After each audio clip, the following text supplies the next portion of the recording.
Pessoal, Não falhou. não falhou. Estava esperando já a falha. Não vou abusar da sorte. Então, de imediato, eu vou apresentar aqui a nossa fala de hoje de noite. Nós vamos ter uma conversas cruzadas com o professor, doutor, juiz de direito, Alexandre Moraes da Rosa. Ele é, deixa eu arrumar aqui no fundo. Ele é pós-doutor em Direito, Coimbra, Portugal.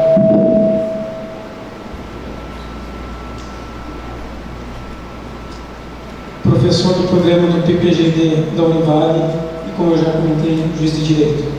Também a nossa convidada, Henriette Caran, doutora em Letras pela URGS, professora do PPG Letras da URGS e psicanalista. Nós vamos tratar de uma obra que é A Espera dos Bárbaros, de Coetzee.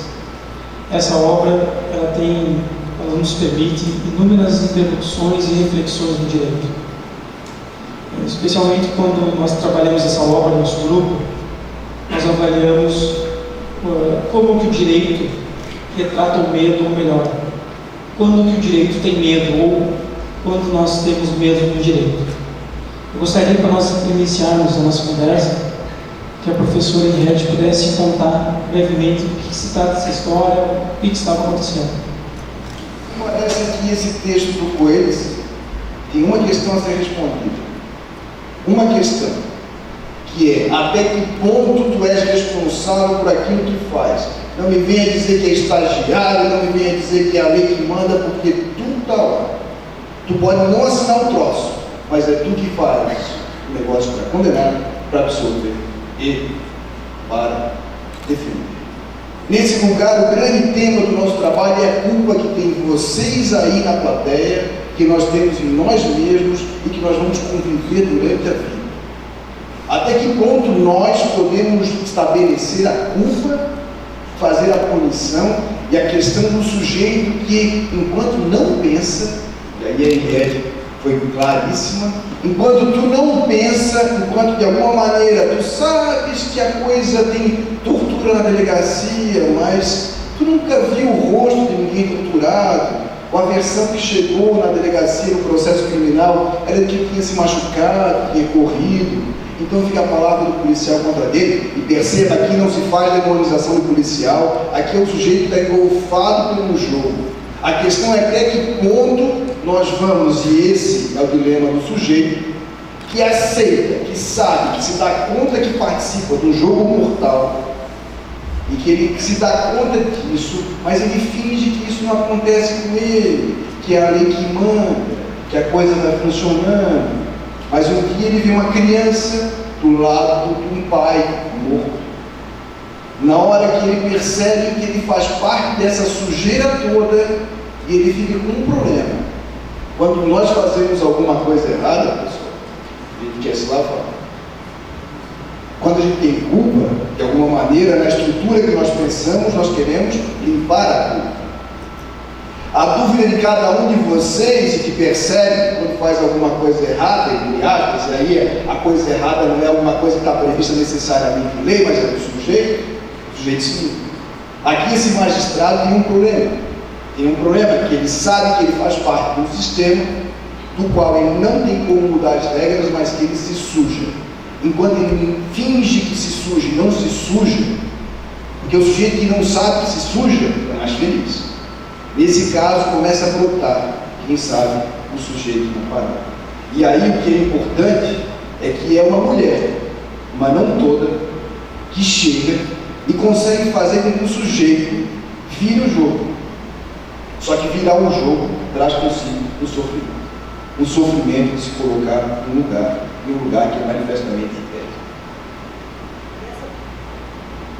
Essa posição que ele toma é muito clara. Há uma cena, o livro é um livro pesado de se ler. Há uma cena em que os soldados coletaram uma série de prisioneiros. Ele sabe que aqueles prisioneiros são pescadores. Ele já está preso, consegue escapar da cela onde o depositaram.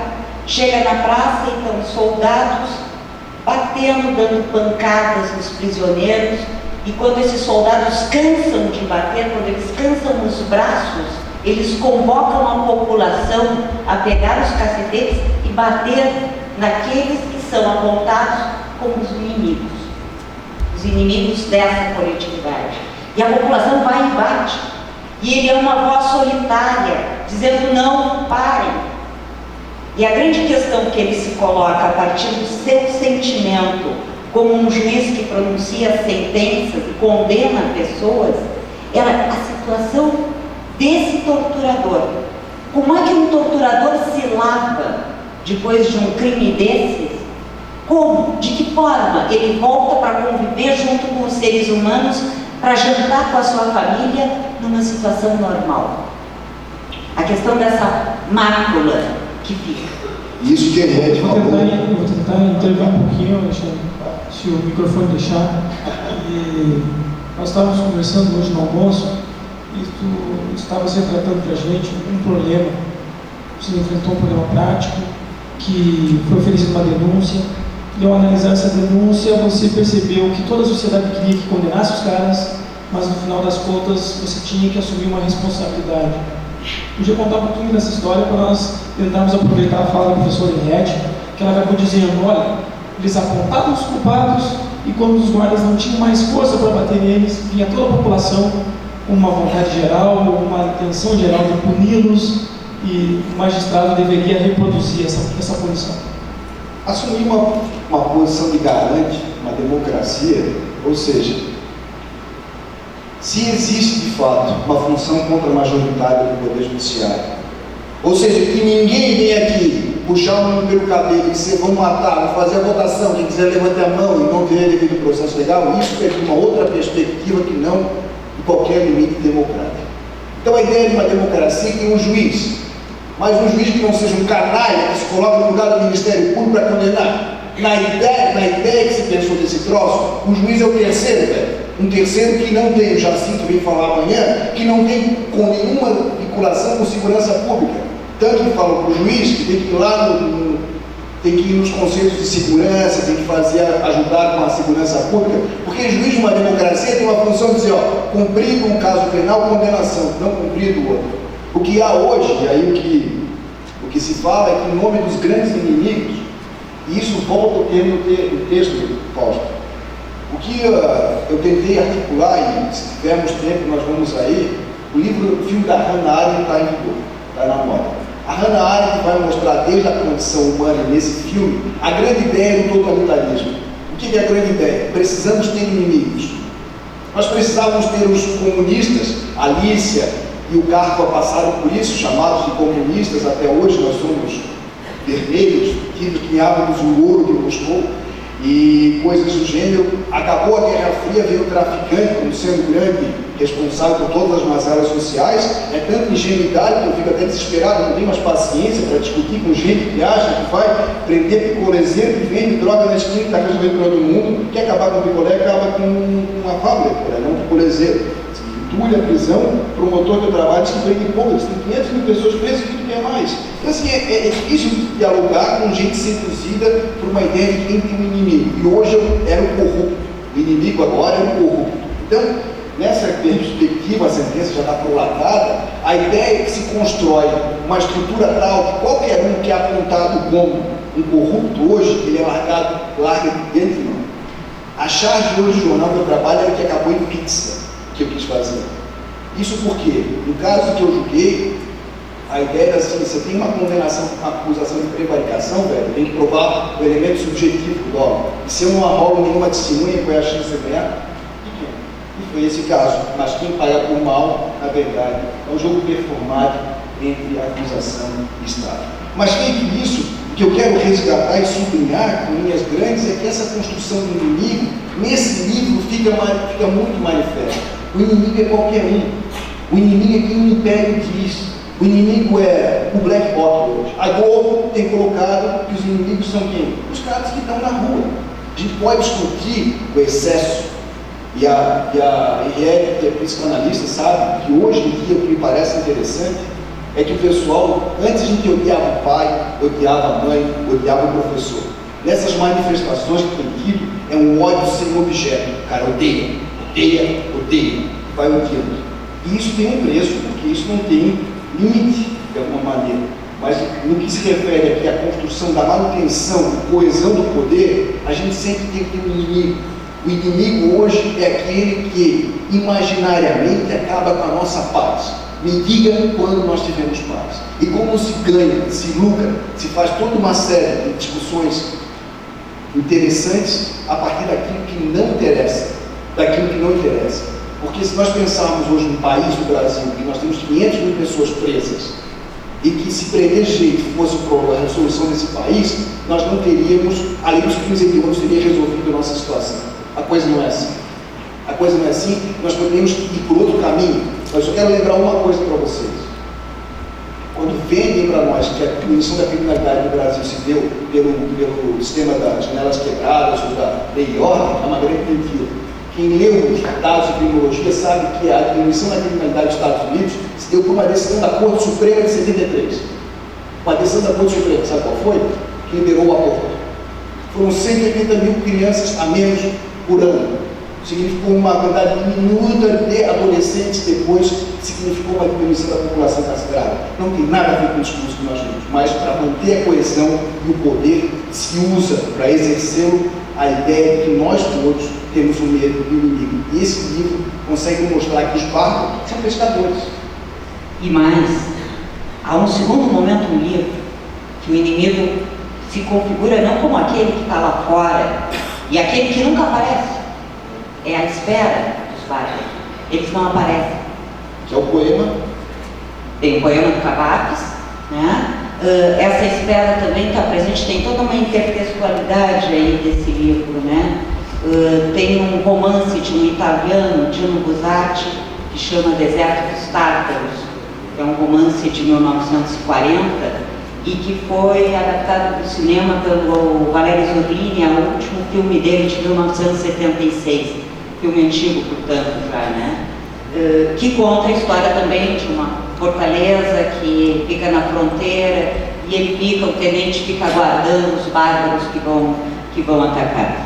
Mas aqui nesse texto, o que nós temos de peculiar? Esses bárbaros, eles não aparecem.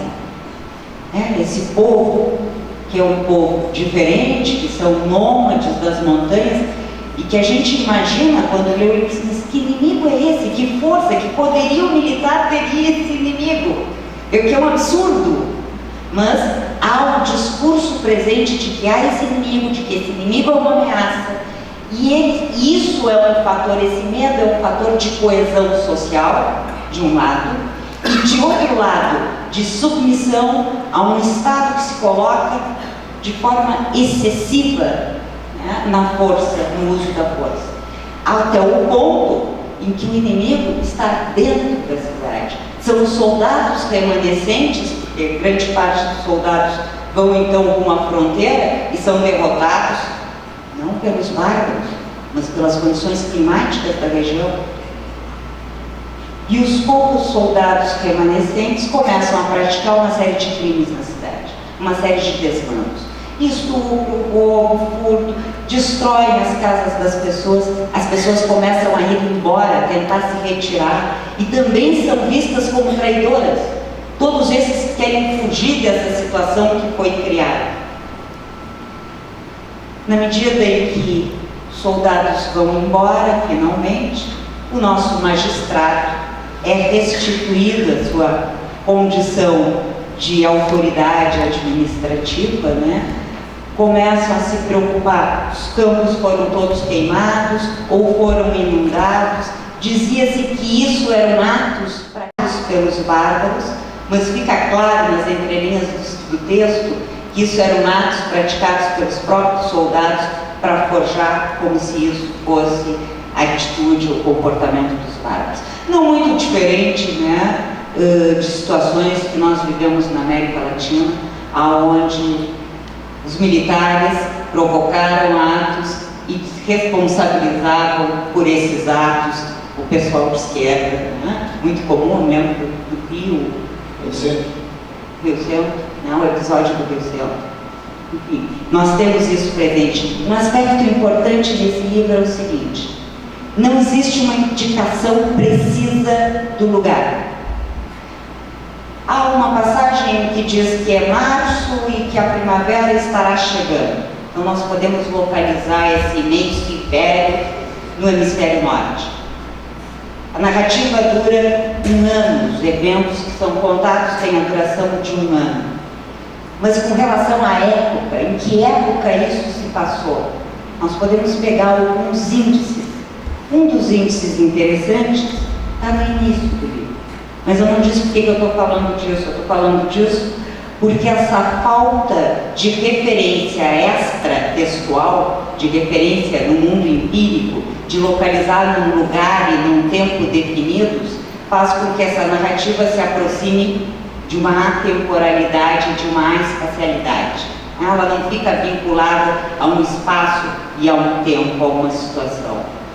De outro lado, nós temos personagens que não são nomeadas, não aparece o nome das personagens. Só temos 2 personagens nomeados. O militar, né, que é o Madel, o significado vem, aquele que vem da torre, né, e o Jó, que o significado do nome seria o manipulador, que é o interrogador, o torturador que aparece, né? Então existe essa indefinição, né? Onde se passou isso, como é que se deu isso. Voltando para a questão do tempo, o livro começa assim: nunca vi nada assim, 2 disquinhos de vidro presos na frente dos olhos dele com aros de arame. Ele é cego? Coronel torturador, que acaba de chegar na localidade, e o magistrado está comentando isso com o leitor. Dava para entender se quisesse esconder olhos cegos, mas ele não é cego. Os discos são escuros, parecem opacos do lado de fora, mas dá para enxergar através deles. Isso para mim serviu como uma referência. Os óculos escuros são uma novidade para esse protagonista. Vou pesquisar quando é que apareceram os óculos escuros. E aí, para minha surpresa, eu obtenho 2 informações. Uma delas, que depois da Primeira Guerra Mundial, a Força Aérea Norte-Americana encomenda uma pesquisa para que fossem feitos óculos que protegessem as visões dos aviadores, já que os aviões que estavam sendo fabricados na época chegavam a uma altitude que o excesso de luminosidade impedia a visualização correta, havia distorções, etc. Então temos esse objeto óptico que é lançado em 1930 com o nome Ray-Ban, que virou o Ray-Ban, óculos daquele clássico de aviador. Então esse é o primeiro dado, 1930. Eu poderia chegar aqui e dizer assim: olha, isso aqui está sendo narrado a partir de 1930, os óculos são uma novidade. Mas espantosamente, em literatura tem isso, a gente vai atrás de um detalhezinho e descobre um universo. Eu descobri também que os óculos escuros, ou seja, com lentes de quartzo fumê, já eram utilizados no século XII, na China. Me perguntem por quem? Pelos juízes, para que a expressão dos olhos deles não transparecesse, e que, portanto, a sentença que eles dariam ou a emoção que eles estariam tendo diante dos testemunhos não pudesse ser diagnosticada antes da sentença final. E aí nós temos mais 2 ligações, né? Especialmente porque esse torturador é o torturador que usa óculos, não o juiz, mas ele é uma ave de rapina, e ele é aquele sujeito que acredita que torturando ele encontra a verdade. Red, eu te ouvi falar e tu comentaste dois assuntos que têm um caráter tanto quanto simbólico. No primeiro momento, tu falaste, por exemplo, que o juiz, o magistrado, nesse caso dos bárbaros, ele, quando ele enfrentou esse problema, ele foi perseguido, ele foi torturado, e depois, quando ele assumiu o posto, ele não conseguia enxergar que, na verdade, os bárbaros que devastaram os campos, etc., eram os próprios soldados, né? E o que Eles sempre conseguiam chegar. A população é que não. E é esse ponto que eu queria chegar, inclusive nos óculos. Para quem estuda um pouquinho de hermenêutica, e a gente propõe aqui na casa esse tipo de estudo, a gente procura sempre ver com olhos novos, novo, e não ver o novo com olhos velhos. E os óculos podem simbolizar isso, uma nova visão àquele direito. E pensando principalmente no contexto da obra, eu queria fazer uma pergunta para o Alexandre. Alexandre, tu sabes que nós estamos estudando uma obra que diz respeito ao juiz e como que o juiz se portava na ditadura. Como é que o juiz se portava na ditadura? Tem uma informação que pode falar para a gente? Qual é que era a possibilidade do direito reagir? Qual é que era uma força normativa? Qual é que era a possibilidade de interdição do direito na ditadura? Bom, sim, seria um tanto quanto... Eu posso dizer que aqueles que no primeiro momento se postaram contrários foram excluídos. Teve muitos daqueles que compactuaram que estão hoje nos tribunais desse país inteiro. Então, mas nós vivemos ainda hoje sob a régide da Lei de Segurança Nacional. Hoje, se você pegar os manuais do processo penal, do direito penal, eles constroem o inimigo, que vai acabar com a nossa paz, que nós teríamos que defenestrá-los, tudo isso.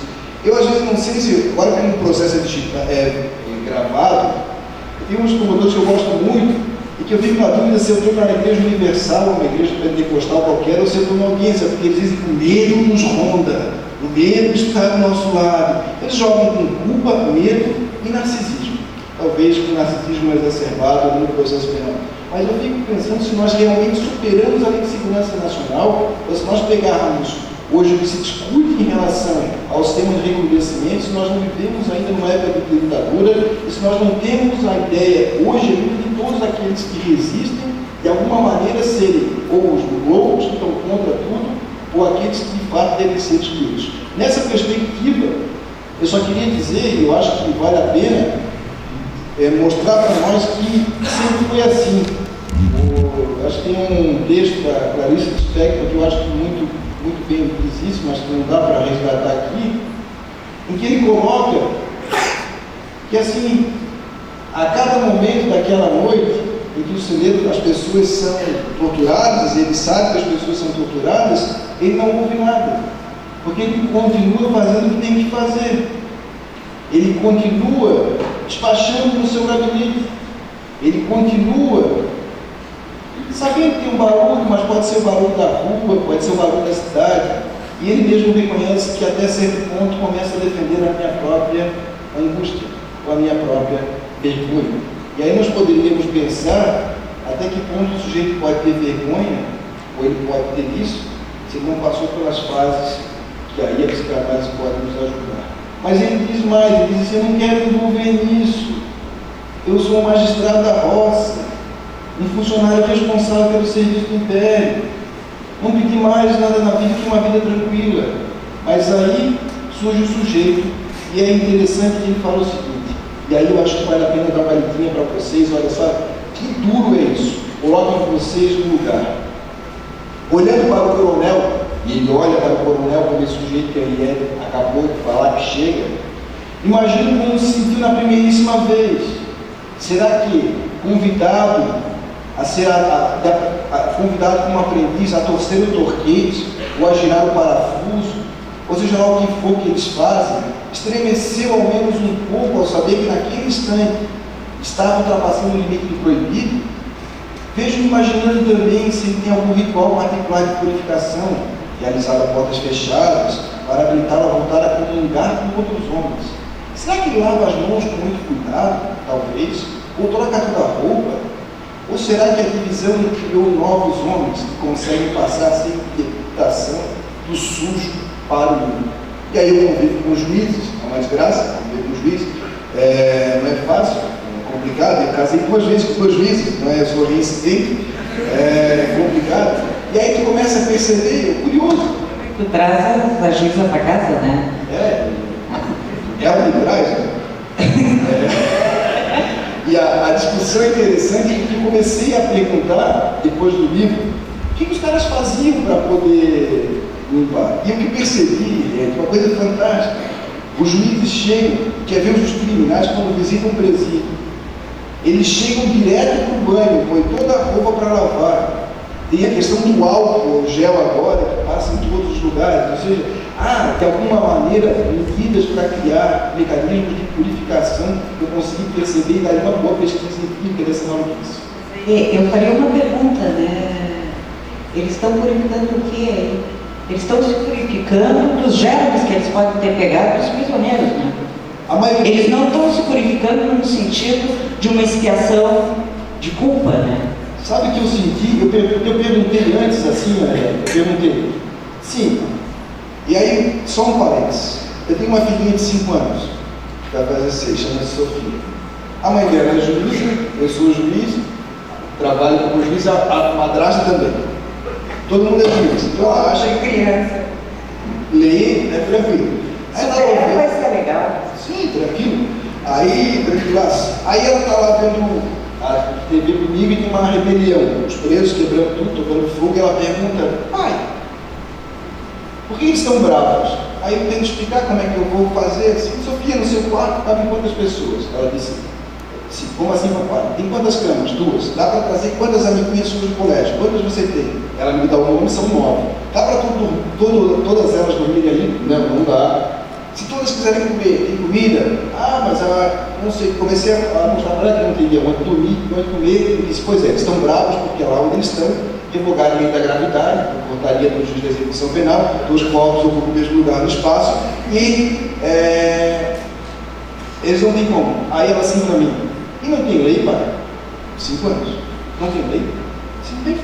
Em lei a 7.210, que é a lei da execução penal, já vai.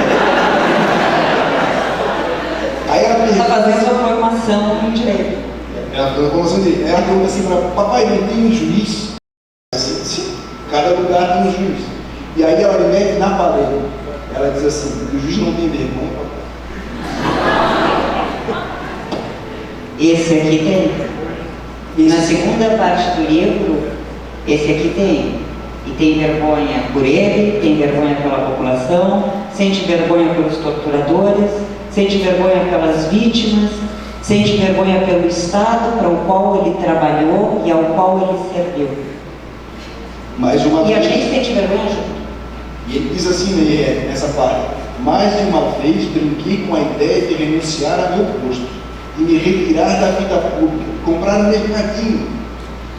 Mas então pensava, alguém mais será nomeado para sentir a mesma vergonha do cargo, e nada terá mudado. Então continuei com meus deveres, até que um dia os acontecimentos me engoliram. Até o momento de aqui, eu acho que a Mariette pode nos ajudar, é a passagem do lugar que ele se coloca, uma postura ética de sujeito, e de não compactuar com isso.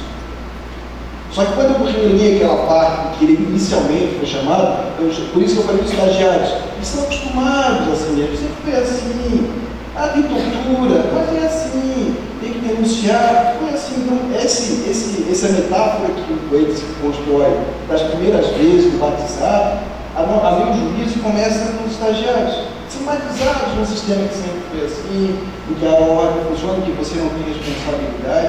Isso se perpassa porque são concurso público, e assim nós criamos assim. Na verdade, ele percebe que ele é uma peça nesse sistema, né? Apenas uma peça, e só quando ele abdica da posição de peça é que advém a posição do sujeito. Né? Só nesse momento, onde ele sai desse estado de alienação e resiste. Sincero. Isso é muito legal. Porque não lhe venha, isso é muito interessante, porque o que ele faz, ele se coloca como sujeito, mas ele não quer ser herói. Ele não pode ser. Não se trata de um heroíno, de um cara que vai salvar o mundo, que vai salvar o Deus. Aqui ele está se colocando uma postura ética dele com ele mesmo. Disso eu não vou mais participar. Disso eu estou fora. E sabe o que mais? Ele não condena os policiais, ele não condena o jovem, ele não condena ninguém. Sabe por que ele não condena? Porque ele vai dizer o seguinte, ele só quer entender. Ele só quer entender como é que o cara consegue trabalhar, consegue torturar, consegue compactuar e consegue brincar com o filho dele. A gente não quer entender também? Não é o que nós também queremos entender? Quer dizer, nós não queremos entender como é que um ser humano ultrapassa os limites. Como é que um ser humano é capaz de destituir outro ser humano da sua dignidade? E aí vem a questão dos bárbaros, a questão da barbárie e da civilização. Nesse momento em que não existe direitos fundamentais, a gente pode inclusive se perguntar com relação ao Brasil, quais são as garantias que nós efetivamente temos? Que a Constituição de 88 pode ser muito bonita, mas ela funciona? O Albano poderia dizer, enquanto nós não tivermos um olhar de amor ao próximo, não adianta a Constituição nenhuma. Como é que fica isso? Como é que nós nos posicionamos? Onde é que está a barbárie? Nós mesmos. Quando os bárbaros, eu falei para vocês que os bárbaros chegariam às 9h30, os bárbaros já estavam aqui, somos todos nós. De alguma maneira, e eu brinco usando o Zizek, o Berlusconi dentro de cada um de nós, que quer sair. Viver em sociedade é, de alguma maneira, segurar o Berlusconi que existe em cada um de nós.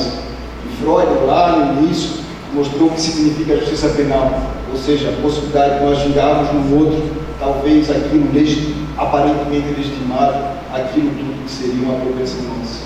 E isso faz com que nós tenhamos um lugar para pensar.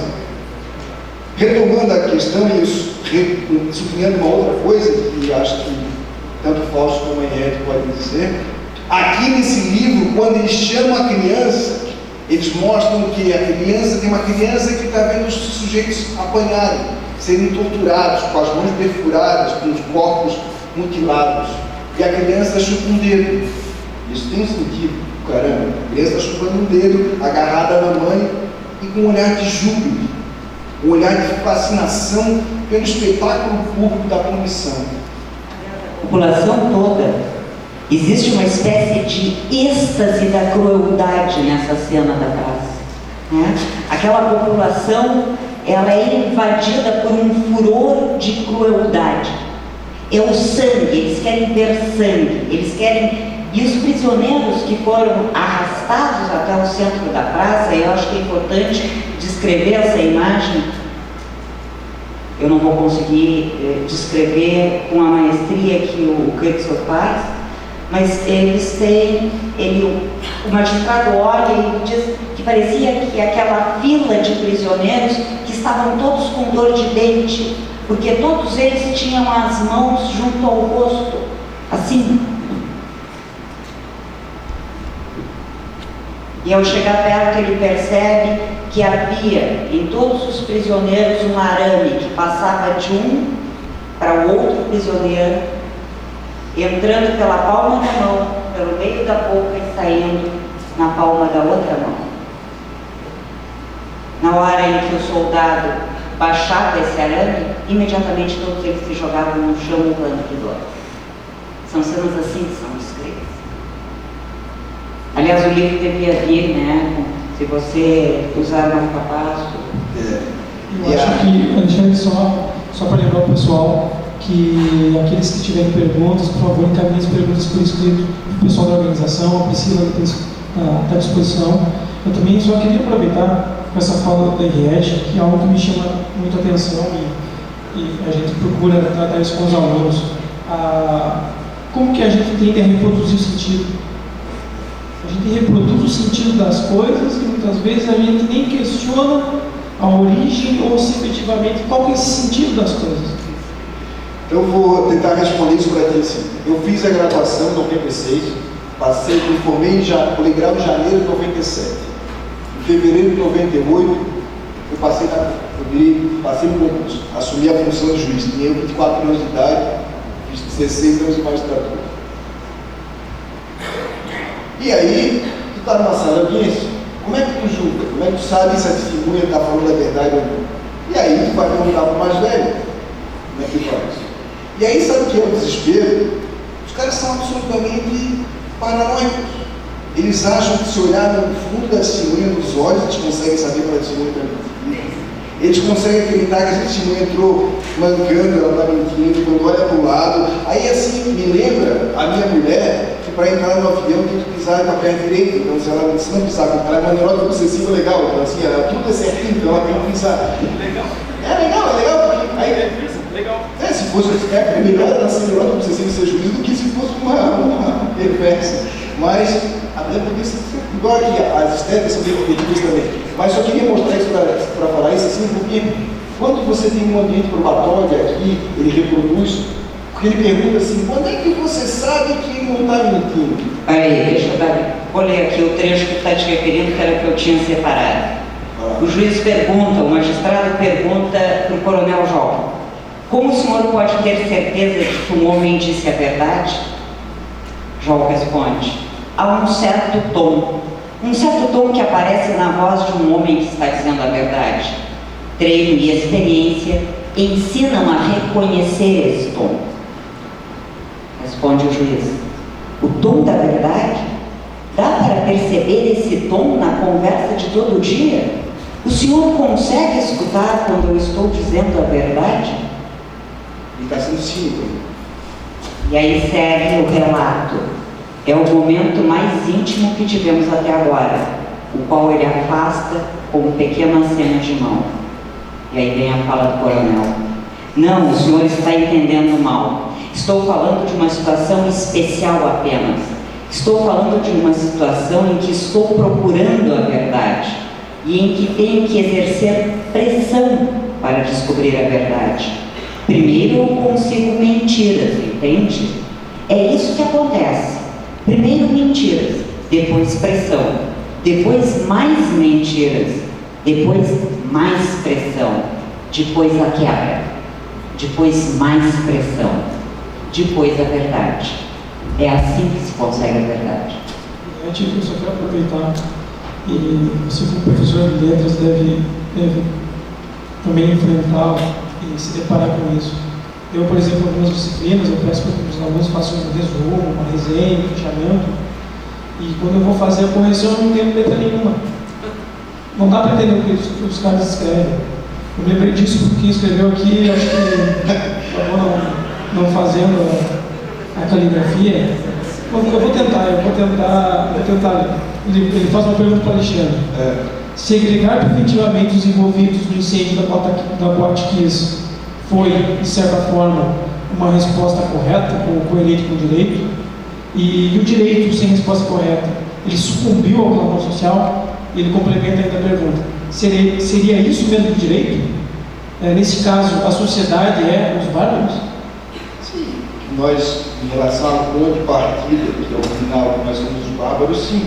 Eu te confesso que eu só vi o noticiário, não tenho noção do que é o caso em si da Boate Kiss, não conheço as pessoas. Parece que nós precisávamos arranjar uns inimigos, os inimigos foram elencados, embora não tenhamos responsabilidades, mas para levar isso até um dólar é possível. É uma questão muito complicada. E, de uma maneira perplexa, isso gerou até a soltura para muitos, porque de alguma maneira esse que é o trabalho contra a majoritária da magistratura. A gente não importa saber, e aí eu tenho um trabalho que o Leite Tec, Paulo Cruzado, nós estamos fazendo, que é assim: isso aqui é uma coisa, pessoal, processo penal de rico aplicado para pobre. A gente pegou os processos penais de rico para aplicar para pobre, que são os nossos apontados bárbaros, como se nós não fôssemos. E aí, para terminar mesmo, eu acho que tem muita gente já querendo ir embora, que medo dos bárbaros cheguem daqui a pouco, eu tenho que contar a resposta da IED, na sequência. E tem que contar também a pena que tu aplicou para o cara beber um litro de Drulis. Pois é, essa aqui é do Nunes, eu conto agora, e depois que ficar, sabe, os 55 anos. O cara foi preso, portanto, o cara voltou do supermercado 2 litros de Drulis. Hediondo, cara. Drulis aqui, para quem não sabe, é um uísque de péssima qualidade, não pode ser processado aqui pelo fabricante, mas não é, digamos assim, de primeira linha. O sujeito furtou 2 e foi apreendido, depois de ter tomado 1. E aí vai para uma vara criminal em que seu rejeito por insignificância, o tribunal manda sempre receber, que diz que o Ministério Público tem direito e tal, o tribunal não reconhece quase nunca insignificância ou bagatela. Então eu já faço a inscrição, o cara tem sido regredido, que estava em regime aberto, aí vem para a audiência e diz assim, tá, tem que dar um jeito de absorver o cara, dá um jeito de absorver o cara. Insignificância não vai colar, porque bebidas dizem que não é famélico, então confunde as coisas, mas nós vamos tentar. Então ele disse, mas vem cá, interrogatório. O que fizesse com isso? Interrogatório. O que fizesse com isso? Ele disse, bebi. Bebeu todo isso, sozinho? Sim. Deu dor de cabeça? Disse, a dor de cabeça foi assustadora. Aí eu disse, vou dar o perdão. Afinal de contas, os efeitos da ação já foram maiores. Imagina preso com ressaca de drugas o nível inteiro. Aí o promotor já está punido. O promotor aceitou reconhecer a insignificância, porque tinha que recorrer da decisão, e aí era mais complicado de reconhecer a insignificância de um livro que custava, acho que R$12, alguma coisa do gênero. Mas para terminar, da minha parte aqui, recomendo que vocês, se puderem, leiam o livro. O livro é uma coisa assim, das coisas mais legais que eu li muito tempo. E teve um efeito devastador em mim. Até voltei para a minha análise e marquei a minha análise de novo, porque, de alguma maneira, eu fui um juiz, trabalhei na fronteira como nosso protagonista. Nesse lugar, eu sabia que tinha tortura e eu fingia que não sabia. Como eu finjo que não sei, a magistratura brasileira finge que não sabe.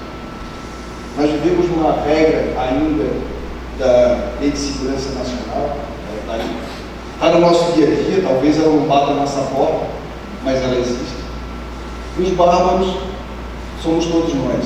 E nesse momento que o nosso protagonista foi lá e entregou a mulher para a tribo dela, porque ela tem uma história terrível, ele fala o seguinte, e isso aqui, essa fala do Coates, para mim é importante. Abre aspas. Agora que me comprometi com uma conduta, durmo mais facilmente e até detecto dentro de mim algo semelhante à felicidade. Eu acho que nós estamos nos encaminhando para o encerramento. Eu gostaria de... Ele respondeu 55 anos. Aos 55 anos, então temos uma pergunta, tem que responder 55 anos. Eu gostaria do encerramento do professor Henrique, pode ser? Frase, situação final do livro. Reintegrado às suas funções, a mesma cidade sim, ele está ajudando a população que restou em uma situação paupérrima, está ajudando a reconstruir. Ele diz, sinto-me estúpido, como um homem que perdeu o rumo há muito tempo, mas insiste em seguir uma estrada que pode não levar a lugar nenhum. E aí eu diria para o Alexandre, pode não levar a lugar nenhum, Alexandre, mas a consciência, a capacidade de dizer, nós, juízes, fazemos que não vê. O problema é o sujeito que não vê, que não quer ver e que afirma dogmaticamente que aquele mundo não existe e que os bárbaros estão lá. E aí nós chegaremos a outro ponto que é assim, o cara que não vê tem responsabilidade. Então, nós poderíamos começar com Hannah Arendt e terminar com ela. Já no outro livro, acho que Jerusalém, ou irresponsabilidade de julgamento. Nós somos responsáveis também por fingir que não vimos. Em relação aos 55 anos, antes, quem quiser lá, a gente sempre posta coisa no blog, no Facebook, quiser acompanhar por lá, tem muita coisa que nós dialogamos em relação a essa temática. Sou muito grato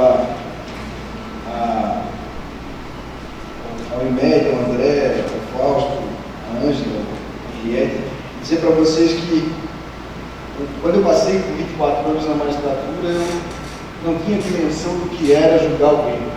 Hoje o Pepe fez uma introdução sobre isso, e quando o cara se situa como sujeito em um mal-estar de se sentir um torturador, um legitimante disso aqui.